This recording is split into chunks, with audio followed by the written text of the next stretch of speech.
Olha, essa vinda do Pedro Vaca para cá foi acertado antes das eleições dos Estados Unidos. E jamais quem organizou e convidou essa vinda para cá podia imaginar que o Trump fosse eleito.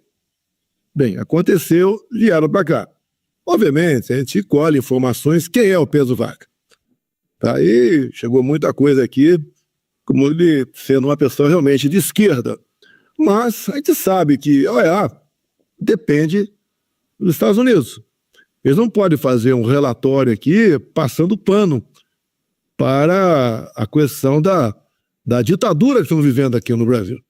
Ele esteve aqui, obviamente, primeiro foi lá no Supremo Tribunal Federal, esteve lá com dois ministros, o presidente e o Alexandre de Moraes, teve também conversando com gente do governo federal, mas esteve também com parlamentares que defendem aqui a liberdade de expressão no Brasil.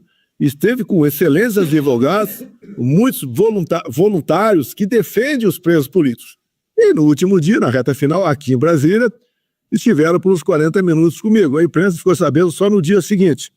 Eu mais ouvi do que falei pouco, tá? Mas o meu advogado, uma pessoa extremamente competente, que mais do que advogado passou a ser um amigo meu, conduziu muito bem esse diálogo com o Pedro Vaca e mais seus 3 ou 4 assessores. E o Pedro Vaca falou aqui pelo Brasil, que está muito preocupado com a falta de liberdade de expressão aqui no Brasil. Então a gente espera que o relatório dele, daqui 30, 40 dias, não demore muito, saia, porque uma vez saindo vai ter um impacto aqui, no meu entender, positivo para o Brasil. É o que nós queremos. Aqui, por exemplo, eu trabalho aqui pela anistia do pessoal do 8 de janeiro. A gente não pode esperar, quem sabe, um presidente se eleja de direita, se eleja em 26 e em 27 para ele assinar o decreto aí o decreto de anistia, né? Se bem que a gente ouve aqui, pela imprensa, que gente do Poder Judiciário diz que o decreto será inconstitucional. Aqui é tudo inconstitucional. O que o poder não quer, o que quem está mandando não quer, simplesmente alguém diz que é inconstitucional e está resolvido.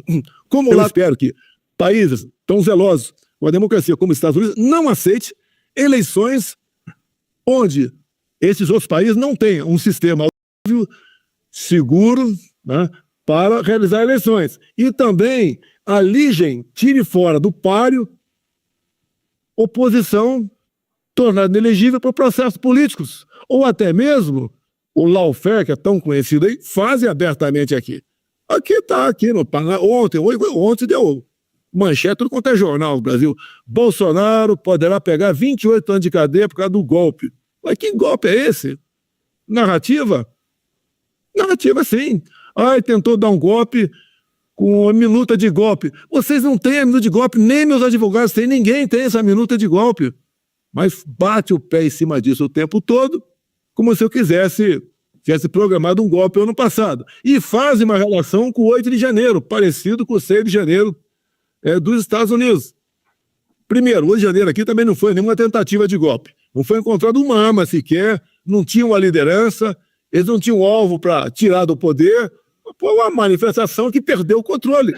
E tem muita gente condenada entre 14 e 17 anos. Mães, inclusive, como eu trouxe aqui a semana passada, uma senhora de Ji-Paraná, estado de Rondônia, ela veio com seus 6 filhos para cá. O mais velho, 10 anos, o mais novo, 10 meses.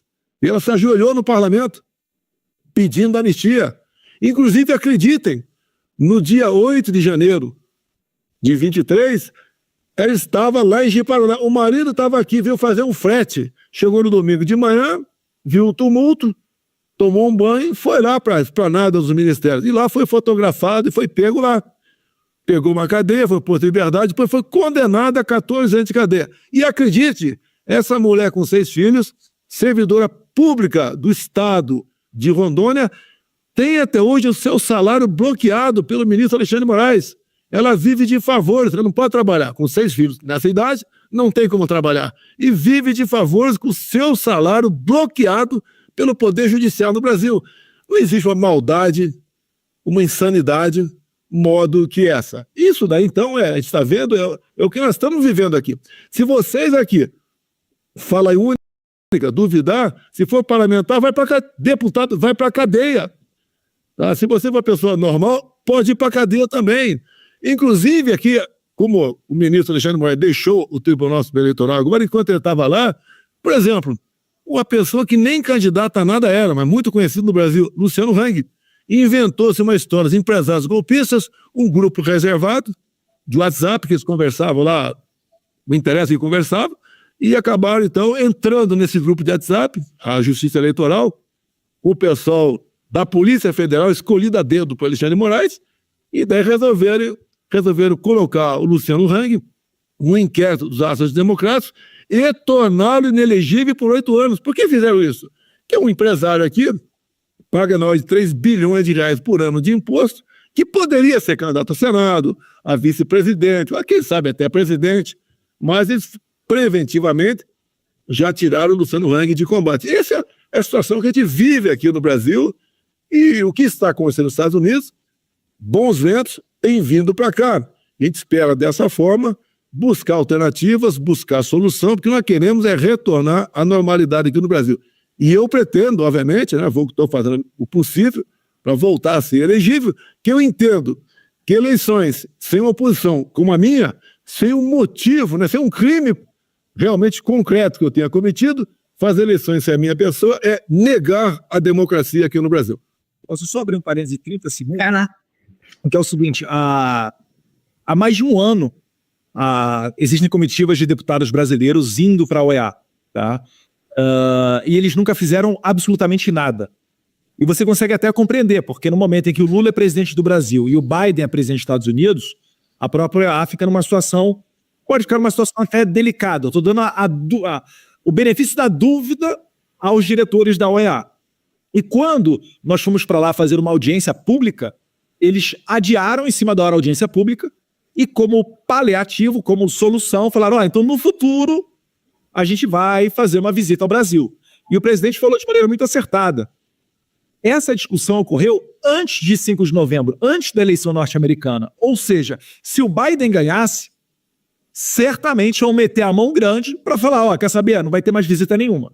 Então, se hoje nós estamos tendo a OEA vindo ao Brasil numa iniciativa inédita, é graças ao presidente Donald Trump. Porque ele saiu da OMS e está todo mundo, eu não vou falar as palavras também na minha cabeça, porque estão a Nayara aqui, a mulher, todo mundo com muito medo, né? Com muito medo de que ele saia também da OEA. Porque ele sancionou o Tribunal Penal Internacional, né? O juiz que condenou o Netanyahu à prisão. Então, com esse medo todo, é justificável que a OEA tenha que prestar algum esclarecimento. Porque as coisas que estão acontecendo aqui estão muito notórias, estão muito escrachadas. E a OEA existe para defender as liberdades na América Latina. E quem é que contribui com metade do orçamento da OEA?